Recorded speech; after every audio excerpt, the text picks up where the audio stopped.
पर वो इंटरव्यू देकर के फेमस हो रहे हैं। क्यों? क्या करना है? क्या है भाई दिक्कत? मिल गया है क्या पब्लिक का सपोर्ट? तो तुरंत बोल दो फट्ट से तुरंत। क्या मिल जाएगा इससे? बिग बॉस में जाना है, यही करना है। तो आज यामिनी सिंह ने काजल राघवानी का पूरा पोल खोल के रख दिया है मेरे भाई। पूरा 45 मिनट का इंटरव्यू दी है और 45 मिनट के इंटरव्यू में काजल राघवानी का जो भी सच्चाई था, सारा सच्चाई यामिनी सिंह ने सामने ला दिया है। क्या है पूरी जानकारी, विशेष जानकारी मैं आप लोगों को इस वीडियो में बता दूंगा, जिससे कि आप लोगों को 45 मिनट वाला इंटरव्यू नहीं देखना पड़ेगा। इस वीडियो को देखने के बाद ही आप लोगों को समझ में आ जाएगा कि आखिर यामिनी सिंह ने काजल राघवानी का कौन सा पोल खोला है। बस आप लोगों से एक ही रिक्वेस्ट रहेगा कि वीडियो को अंत तक देखिएगा। चैनल से नहीं जुड़े होंगे सब्सक्राइब करके फॉलो करके जरूर जुड़ जाइएगा। चलिए शुरुआत करते हैं आज की जानकारी। तो नमस्कार दोस्तों, मैं आपका दोस्त विशाल, स्वागत है हमारे चैनल विशाल भोजपुरिया जहान में। और आज की इस वीडियो में आप लोगों को बता दें कि भोजपुरी इंडस्ट्री के वाद विवाद को लेकर तरह तरह के इंटरव्यू रोज एक ना एक नया निकल के आ रहे हैं मेरे भाई। और इसी कड़ी में भोजपुरी के एक बहुत ही मशहूर अदाकारा जिनका नाम है यामिनी सिंह, उनका भी इंटरव्यू बाहर निकल के आ गया है मेरे भाई। खैर आप लोगों को बताया जाए कि काजल राघवानी का कुछ इल्जाम यामिनी सिंह के ऊपर भी था, तो यामिनी सिंह ने आज खुलकर जवाब दे दिया है काजल राघवानी को। आप लोगों को अभी पता ही होगा कि एक हल्ला चल रहा था कि काजल राघवानी को बिग बॉस में जाने के लिए ये कंट्रोवर्सी करना पड़ रहा है। और आज यामिनी सिंह भी खुद ये बात बोल दी है कि अगर आपको बिग बॉस में ही जाना है तो ये कंट्रोवर्सी करने से आपका कोई फायदा नहीं है, क्योंकि वहां पर एक से एक दिग्गज लोग, लड़ाक लोग रहते हैं और वहां पर आप नहीं लड़ पाइएगा। देखिए यामिनी सिंह ने क्या बोला है। इंटरव्यू देकर के फेमस हो रहे हैं। क्यों? क्या करना है? क्या है भाई दिक्कत? मैच्योर इंसान, मतलब पता है क्या है ना, देखो भाई, कि पब्लिक फिगर हो गए, मिल गया है क्या पब्लिक का सपोर्ट? तो तुरंत बोल दो फट्ट से तुरंत। क्या मिल जाएगा इससे?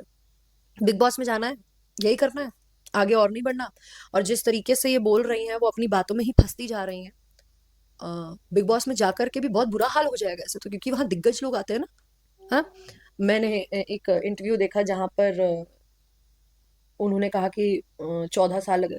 मैं 14 साल बाद बोली, सामने वाला एंकर सीधे बोला 14 साल लग गए रियलाइज होने में। 14 साल? 14 साल का तो वनवास, 14 साल का तो वनवास काट के आए थे हमारे श्री राम जी। 14 साल ही थे ना वो। तो फिर आपको 14 साल लग गए ये चीज पता करने में कि ऐसा होता है। और अगर आप किसी इंसान से, अगर आपका ब्रेकअप हो गया है, पहली बात तो भाई बिल्कुल जीरो मेच्योरिटी है। आप अगर किसी के साथ रिलेशनशिप में हो तो बी मेच्योर इनफ कि आप उस इंसान की रिस्पेक्ट करो। और रिस्पेक्ट करना सिर्फ यही नहीं कि आप इस रिलेशनशिप में हो तभी रिस्पेक्ट करो।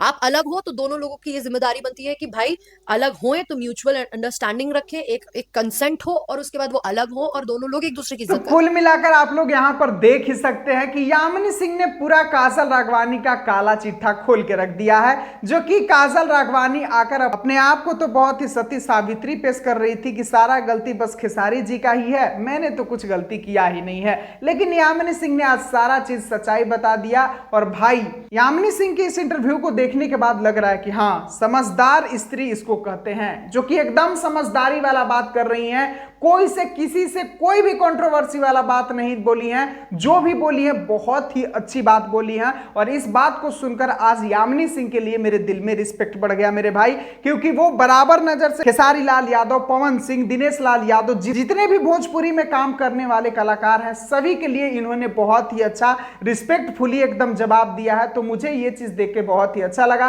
खैर आप लोग यामिनी सिंह के बारे में क्या सोचते हैं कमेंट बॉक्स में जरूर बताएं। और ये वीडियो और ये जानकारी आप लोगों को अगर पसंद आया हो तो वीडियो को लाइक शेयर करना बिल्कुल ना भूले मेरे भाई। मिलता हूं फिर अगले वीडियो में। वीडियो को पूरा देखने के लिए सभी दोस्तों को दिल से धन्यवाद।